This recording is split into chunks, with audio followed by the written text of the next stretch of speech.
La humanidad está viviendo momentos difíciles. Lo que se pensaba había terminado con la Segunda Guerra Mundial, con el exterminio del pueblo judío y la abolición del apartheid en Sudáfrica, se reedita y es el fascismo.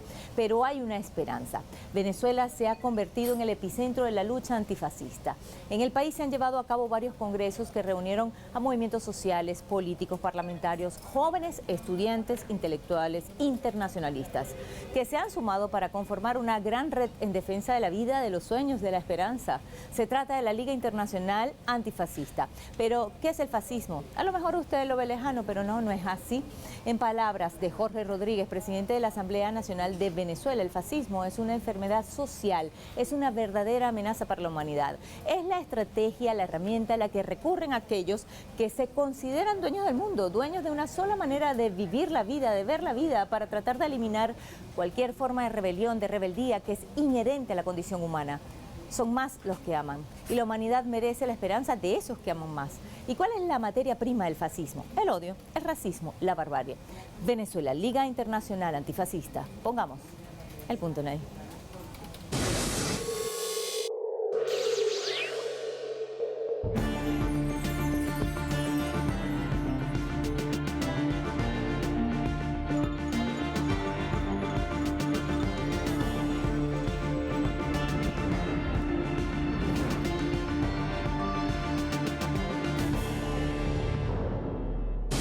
El fascismo es la expresión, digamos, de las direcciones políticas que ha tenido el capitalismo, pues como expresiones fascistas deberían tener alrededor de 200 años. Surge como una versión más especializada tanto en Italia como en Alemania y en Japón, en lo que se conoció en la Segunda Guerra Mundial como el eje del mal, donde sí hay una expresión mucho más avanzada e industrializada de estas formas de arrebatar campo a las fuerzas del trabajo y a las fuerzas emancipatorias a nivel global. Poco a poco se está dando forma a la Liga Mundial contra el Fascismo. El último congreso en Venezuela reunió a los que serán los promotores de ese movimiento por la vida, intelectuales, académicos, internacionalistas y otros. Es que la amenaza es real contra aquellos que han luchado por un mundo diferente de igualdad. De los 193 países que integran Naciones Unidas, más de 70 han sido víctimas de la agresión de Estados Unidos y el fascismo. Caracas se convirtió una vez más en la capital de la lucha contra el fascismo. Este Comité Promotor Internacional Antifascista consignó un documento donde dieron respuesta y asignaron tareas para evitar que el fascismo se imponga en el mundo. Hicimos una experiencia muy significativa en términos de unidad internacional. El gobierno de Venezuela tiene la capacidad de recoger la pluralidad no solamente desde los países, sino desde la cosmovisión política, étnica, cultural. Muy interesante el espacio de construcción de país. Es crucial en este momento de la embestida mediática, canalla, imperialista, porque todo esto son herramientas para nosotros para estar alerta y también organizar actividades para poder combatir pues lo que viene, ¿no? Unión, solidaridad, paz son los lemas de sus propuestas para este combate. Para nosotros es fundamental la unidad de nuestra fuerza de izquierda tanto en América Latina y el mundo. También es fundamental la lucha que debemos de hacer desde la base, desde las comunas. De proponer rete comunicacional, proponer, decimos así, como te digo, cultura, creatividad, una resistencia creativa, movilización, crear una estructura mental, cultural de lucha todos los días profunda antifascista. Al igual que Venezuela, muchos son los países que buscan combatir el fascismo, el neocolonialismo y el imperialismo. De esta manera concluye esta nueva jornada de trabajo de 2 días, con propuestas claras de coordinación y alianzas para enfrentar al fascismo internacional. En la cámara de Marcos da Silva, Luis Guillermo García Bencomo, Telesur, Caracas, Venezuela.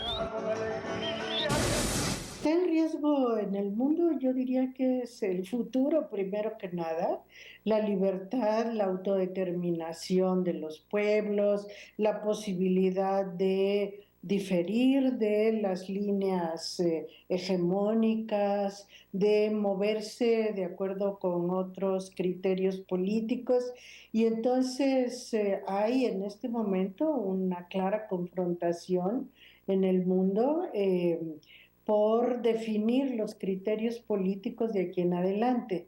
Sabemos que las derechas se han estado organizando, que han estado muy apoyadas, que controlan los medios principales, los medios de comunicación principales del mundo y que desde ahí han estado operando. Entonces, se hace necesario que las fuerzas, pues digamos, que defienden la libertad, la democracia, la diversidad en el mundo, se organicen también porque el embate de las derechas está muy, muy fuerte e incluso está dañando directamente a algunos países del planeta. Recientemente los jóvenes y estudiantes de 72 países del mundo se unieron para la lucha contra el fascismo, para ir detectando las señales que buscan precisamente atrapar a la juventud en acciones violentas.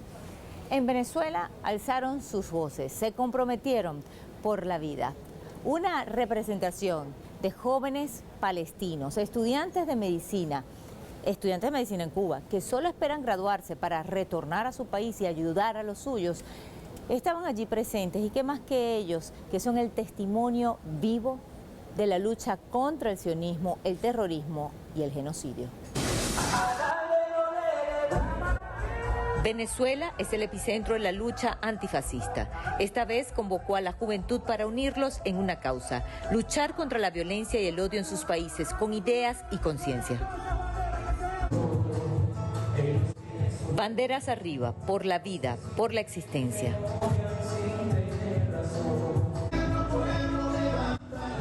Pueblo levanta la cara en cualquier parte del mundo. De eso se trata la lucha antifascista, de resistencia y batalla por la dignidad, por la justicia. Visiblemente emocionado, el presidente Nicolás Maduro se sumó a los jóvenes y estudiantes de 72 países del mundo para la defensa de la humanidad. No es poca cosa lo que ha vivido Venezuela y ninguno de ellos.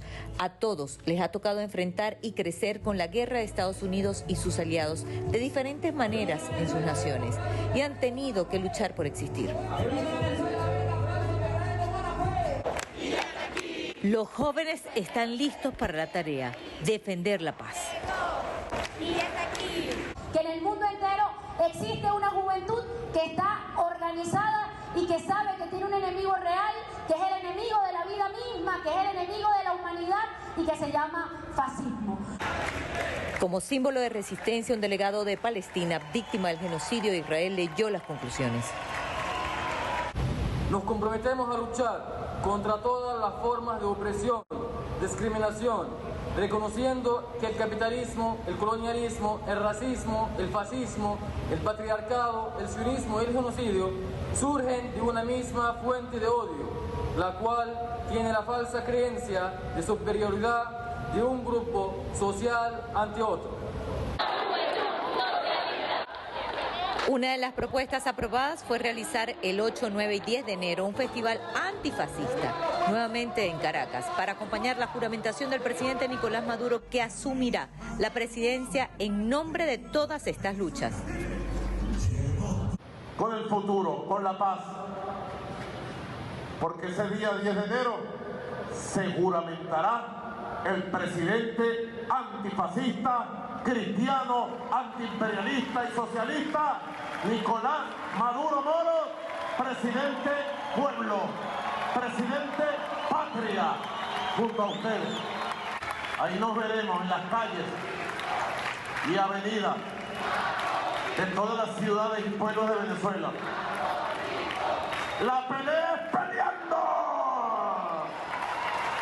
y vamos a grandes victorias. La pelea es por la paz.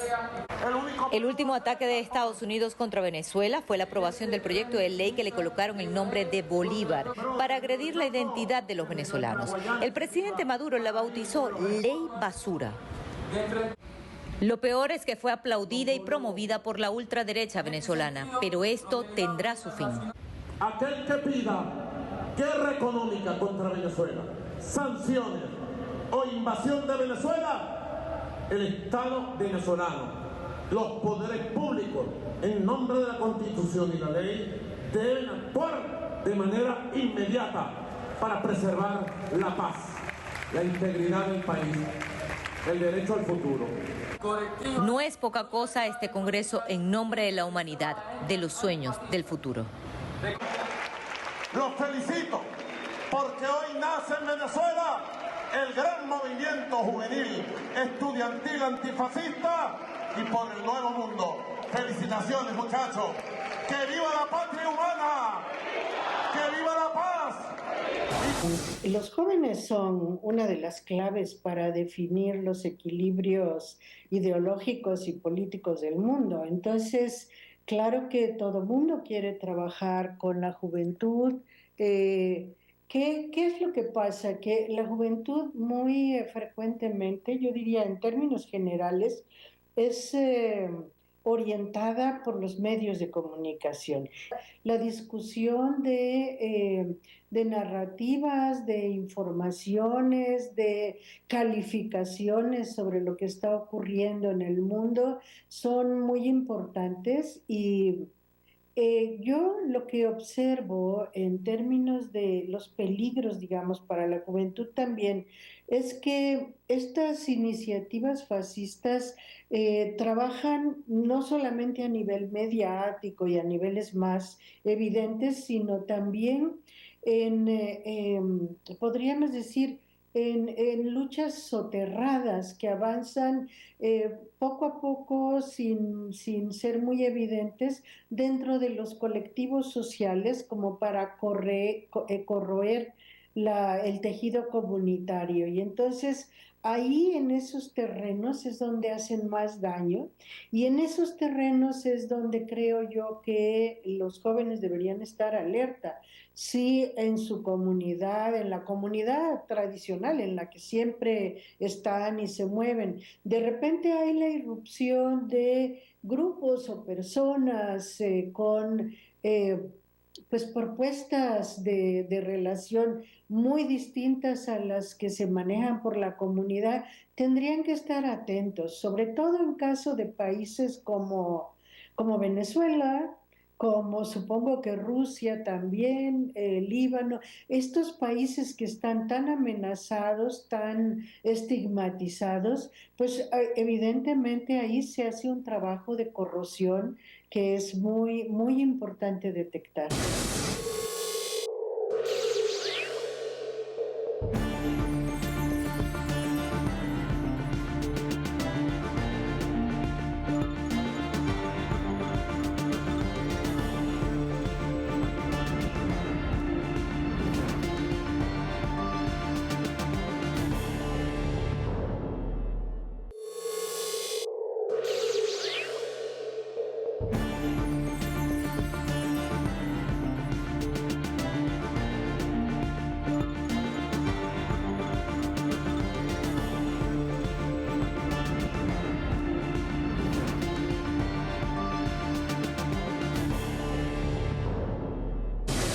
Venezuela ha sido víctima de una oposición fascista. Durante 25 años han tratado de llegar al poder, pero no precisamente por las vías democráticas, aunque se dicen ser demócratas y aunque se les vea participar en elecciones.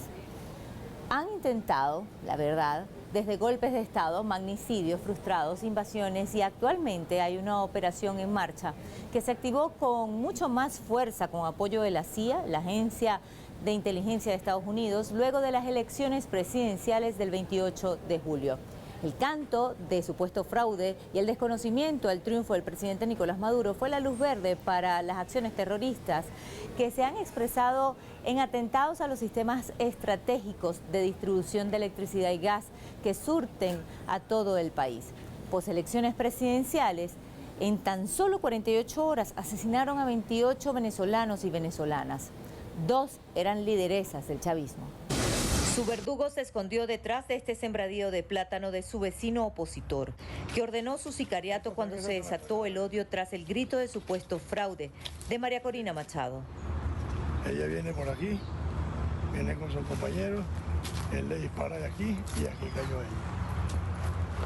6 disparos le arrebataron la vida. El caso de Mayauri fue noticia para que jamás vuelva a ocurrir un crimen de odio como los que se desataron contra el chavismo luego de las elecciones presidenciales del 28 de julio. Venezuela tiene una condición que es importantísima, que es el primer país petrolero del mundo, y eso la hace muy importante. Pero también la historia política reciente, digamos del siglo XXI de Venezuela, es algo muy importante que la ha puesto en la mira, porque se ha logrado levantar ahí un tipo de organización social, digamos social y política, que contradice un poco las reglas del juego, sobre todo las impuestas por Estados Unidos, que en principio o hasta ese momento pensaba que disponía del territorio continental en su conjunto. Y cuando Venezuela se levanta para decir que no, para marcar un margen de maniobra mayor en la correlación de fuerzas, ahí empieza a ser un elemento muy incómodo. Venezuela es la joya de la corona por sus recursos naturales. No solamente tiene las reservas de crudo extrapesado más grandes del mundo, sino también se ubica en el 4º lugar del planeta en reservas de gas. Y no hay que perder de vista las riquezas de la Guayana Esequiba, que por cierto se cumple un año del referéndum consultivo donde el pueblo venezolano aprobó la creación del estado número 24, la Guayana Esequiba. Y alzó su voz para proteger al territorio de las pretensiones de Guyana de querer mantener el robo de su esclavizador, el Reino Unido, cuando le quitó el territorio a Venezuela con un fraudulento laudo arbitral firmado en París a espalda de los venezolanos. Por eso, Estados Unidos está de frente ahora apoyando el despojo imperial con su amenaza, el Comando Sur. Ellos quisieran hacer de esta región de paz algo similar a lo que está haciendo Israel con el genocidio del pueblo palestino. Por eso el Esequibo para nosotros es estratégico, pero además espiritualmente es esencial en la defensa de lo que ha sido el legado de nuestros libertadores y de nuestras libertadoras.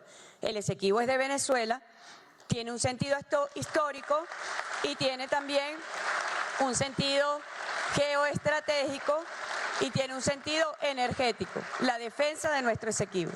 Y por eso estamos viendo, ya proyectando a lo que es Venezuela como potencia energética en el futuro. Y por eso quisimos hacer esta primera reunión, donde en los perfiles curriculares vemos también el desarrollo de estas industrias en consonancia con los derechos de la naturaleza.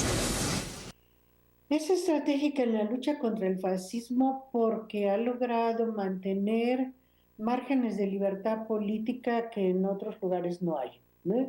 En Venezuela pues de todo el siglo XXI ha sido un espacio propicio para la reunión de fuerzas democráticas, fuerzas que luchan por la autodeterminación de los pueblos, digamos, las fuerzas no alineadas, ¿no? Sea tanto estados como movimientos sociales, como organizaciones de la sociedad civil, y Venezuela ha sido un espacio que ha propiciado la reunión sin imponer, digamos, resultados, sin imponer líneas. El canciller de Venezuela, Iván Gil, en el Día Internacional de la Solidaridad al Pueblo Palestino, dijo que la humanidad tiene mucho que agradecer a la resistencia palestina. Si no fuese por la valentía de ese pueblo, el imperialismo se hubiese adueñado de esa región entera y hubiese ido por más. El triunfo de Palestina, más temprano que tarde, será el triunfo de la humanidad, dijo el canciller Gil. Y puso el acento en un enemigo común, y es el mismo que está enfrentando Venezuela. Acá no caen bombas, pero hay sanciones ilegales, bloqueo, amenazas que también matan a la población. Por eso, recientemente la Asamblea Nacional de Venezuela aprobó la Ley Libertador Simón Bolívar contra el bloqueo y en defensa del país. Es una ley severa para hacer justicia. Las diputadas y diputados que estén a favor de aprobar el proyecto de ley orgánica libertador Simón Bolívar contra el bloqueo imperialista y en defensa de la República Bolivariana de Venezuela, sírvanse a manifestarlo con la señal de costumbre. Queda aprobado. En consecuencia, no es una aprobación más de una ley, es el fin de la impunidad de las prácticas de la oposición radical durante 25 años de agresión a su propio país. Una ley por la defensa del pueblo venezolano, por el derecho a la paz, a la democracia y a las víctimas del fascismo. Inhabilitación política. Es todo, presidente. Por primera vez se inhabilitará perpetuamente a los políticos que, entre otras cosas, promuevan bloqueos ilegales e invasiones. También habrá pena máxima de 30 años. Se aplicará la extensión de dominio a sus bienes, propiedades y cuentas en el país. Luego de agotar todos los pasos, se podrá juzgar en ausencia si no se presenta ante los organismos competentes. Medios internacionales han querido reseñar durante muchísimo tiempo que la única verdad y la única oposición es la ultraderecha venezolana. O sea, aquí existe una oposición democrática, nacionalista, que apuesta a las rutas electorales, que aboga por la paz y que se niega a caer una vez más en el engaño y la manipulación hacia nuestros jóvenes para que atenten y vayan a rutas violentas. Creemos que hoy este Parlamento se hizo voz del pueblo venezolano, que desde hace mucho tiempo venía demandando una justicia más severa contra los traidores a la patria. Con la ley se celebró los 4 meses del triunfo de Nicolás Maduro y será elevada a la Sala Constitucional del Tribunal Supremo de Justicia para que se pronuncie sobre la constitucionalidad de su carácter orgánico. Bueno, el odio y la violencia están muy desarrollados en la actualidad, son, pues podríamos decir, omnipresentes, están en todos lados. El capitalismo ya muy maduro es un capitalismo muy violento, en el cual han surgido formas yo diría como formas alternativas propias del capitalismo, como pueden ser todas estas líneas que solemos llamar del crimen organizado, del narco, ¿no? Todo este tipo de negocios irregulares que han crecido y que además son muy rentables y alimentan a la economía en su conjunto de manera muy importante. Bueno, todos estos, si bien son entendidos como ilegales por el propio capitalismo, al mismo tiempo no son combatidos tanto, ¿no? Sino que de algún modo son incorporados. Se dice que por la corrupción, se dice que por una serie de componendas o acuerdos, pero el caso es que forman parte del entramado capitalista. Y este entramado es realmente muy violento y muy fuerte y cuenta con todas las armas, las legales y las ilegales del poder. Entonces es muy difícil vencerlo, pero sí tenemos que hacer un esfuerzo grande, colectivo, a nivel incluso planetario, por detener el odio y la violencia, porque el odio y la violencia no nos van a permitir vivir, no nos están permitiendo vivir. De manera que, bueno, si queremos mantener las condiciones y las posibilidades futuras de vida en el planeta, estamos obligados a luchar contra esto, de manera que desactivemos la violencia. El fascismo está más cerca de ti de lo que crees. La humanidad está en peligro. Ningún país está a salvo si los odiadores, si la barbarie siguen ganando terreno. Dijo Jorge Rodríguez, presidente del Parlamento venezolano. Podemos tener diferencias, pero no se puede ser indiferente ante la muerte, el odio, el fascismo. Y hay que detenerlo, pero unidos. Aunque suene muy romántico, solo el amor puede salvar a los hombres, mujeres, niños, jóvenes. Solo la tolerancia, la solidaridad y la resistencia de los pueblos salvará al mundo. Si no se hubiese detenido a Hitler, por ejemplo, otra historia se estuviese contando. Si no se hubiesen dado las luchas de los obreros, de las mujeres, de la clase proletaria, quizás no estuvieras disfrutando de los derechos que vives. Los humanistas, los intelectuales, los soñadores se están uniendo por el derecho a la vida y a la existencia. Y Venezuela es el epicentro de esa lucha antifascista. Pusimos el punto en la I.